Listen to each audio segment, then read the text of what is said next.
Exodus chapter 12. The Lord said to Moses and Aaron in Egypt, "This month is to be for you the first month of your year. Tell the whole community of Israel that on the 10th day of this month, each man is to take a lamb for his family, one for each household. If any household is too small for a whole lamb, they must share one with their nearest neighbor, having taken into account the number of people there are. You are to determine the amount of lamb needed in accordance with what each person will eat. The animals you choose must be year-old males, without defect, and you may take them from the sheep or the goats. Take care of them until the 14th day of the month, when all the members of the community of Israel must slaughter them at twilight. Then they are to take some of the blood and put it on the sides and tops of the door frames of the houses where they eat the lambs. That same night they are to eat the meat roasted over the fire, along with bitter herbs and bread made without yeast. Do not eat the meat raw or boiled in water, but roast it over a fire, with the head, legs, and internal organs. Do not leave any of it till morning. If some is left till morning, you must burn it. This is how you are to eat it, with your cloak tucked into your belt, your sandals on your feet, and your staff in your hand. Eat it in haste. It is the Lord's Passover. On that same night, I will pass through Egypt and strike down every firstborn of both people and animals, and I will bring judgment on all the gods of Egypt. I am the Lord. The blood will be a sign for you on the houses where you are, and when I see the blood, I will pass over you. No destructive plague will touch you when I strike Egypt. This is a day you are to commemorate. For the generations to come you shall celebrate it as a festival to the Lord, a lasting ordinance. For 7 days you are to eat bread made without yeast. On the first day remove the yeast from your houses, for whoever eats anything with yeast in it from the first day until the 7th must be cut off from Israel.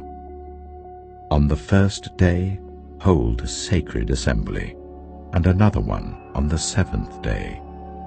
Do no work at all on these days, except to prepare food for everyone to eat. That is all you may do. Celebrate the festival of unleavened bread, because it was on this very day that I brought your divisions out of Egypt. Celebrate this day as a lasting ordinance for the generations to come.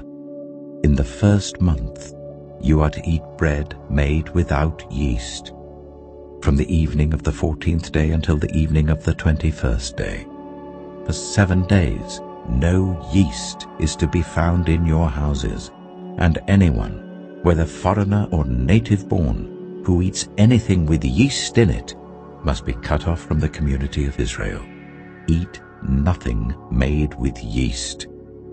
Wherever you live, you must eat unleavened bread." Then Moses summoned all the elders of Israel and said to them, "Go at once and select the animals for your families and slaughter the Passover lamb. Take a bunch of hyssop, dip it into the blood in the basin, and put some of the blood on the top and on both sides of the doorframe. None of you shall go out of the door of your house until morning. When the Lord goes through the land to strike down the Egyptians, he will see the blood on the top and sides of the doorframe and will pass over that doorway, and he will not permit the destroyer to enter your houses and strike you down. Obey these instructions as a lasting ordinance for you and your descendants. When you enter the land that the Lord will give you as he promised, observe this ceremony. And when your children ask you, 'What does this ceremony mean to you?' then tell them, 'It is the Passover sacrifice to the Lord, who passed over the houses of the Israelites in Egypt and spared our homes when he struck down the Egyptians.'" Then the people bowed down and worshipped. the Israelites did just what the Lord commanded Moses and Aaron. At midnight, the Lord struck down all the firstborn in Egypt, from the firstborn of Pharaoh who sat on the throne, to the firstborn of the prisoner who was in the dungeon, and the firstborn of all the livestock as well. Pharaoh and all his officials and all the Egyptians got up during the night, and there was loud wailing in Egypt, for there was not a house without someone dead. During the night, Pharaoh summoned Moses and Aaron and said, "Up, leave my people, you and the Israelites. Go worship the Lord as you have requested. Take your flocks and herds as you have said, and go. And also bless me." The Egyptians urged the people to hurry and leave the country, "For otherwise," they said, "we will all die." So the people took their dough before the yeast was added and carried it on their shoulders in kneading troughs wrapped in clothing. The Israelites did as Moses instructed and asked the Egyptians for articles of silver and gold and for clothing. The Lord had made the Egyptians favorably disposed towards the people, and they gave them what they asked for. So they plundered the Egyptians. The Israelites journeyed from Ramesses to Succoth. There were about 600,000 men on foot, besides women and children. Many other people went up with them, and also large droves of livestock, both flocks and herds. With the dough the Israelites had brought from Egypt, they baked loaves of unleavened bread. The dough was without yeast because they had been driven out of Egypt and did not have time to prepare food for themselves. Now the length of time the Israelite people lived in Egypt was 430 years. At the end of 430 years, to the very day, all the Lord's divisions left Egypt.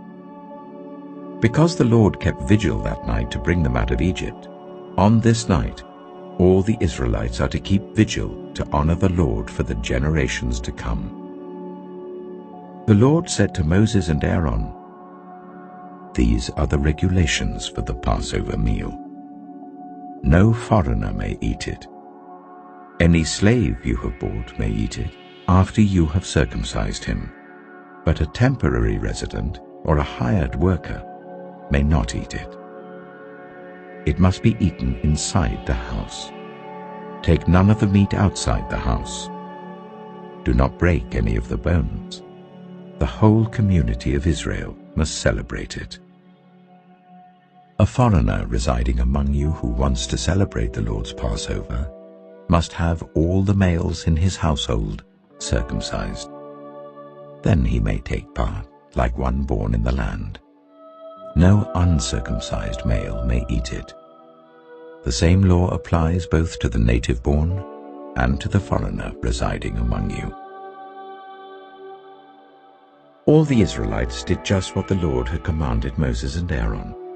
And on that very day the Lord brought the Israelites out of Egypt by their divisions.